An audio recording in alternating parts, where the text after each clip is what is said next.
e na televisão estava a dar um programa, A Voz da Profecia.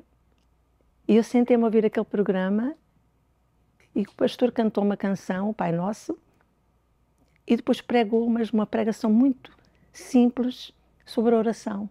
E ele dizia assim, há quem diga que Deus está morto. Mas eu acabei de falar com ele. Eu disse, como? Como é que eu falo diretamente com Deus? Eu não sei como é que se fala diretamente com Deus. E no final da pregação e da oração, ele ofereceu uma Bíblia portuguesa. Eu não tinha Bíblia portuguesa.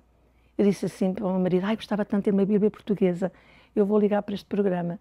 Então liguei para o programa e a moça da igreja veio trazer a Bíblia à minha casa, uma Bíblia portuguesa, e ela viu lá o piano. Disse assim, o que toca aqui piano? O meu marido disse, são os meus filhos.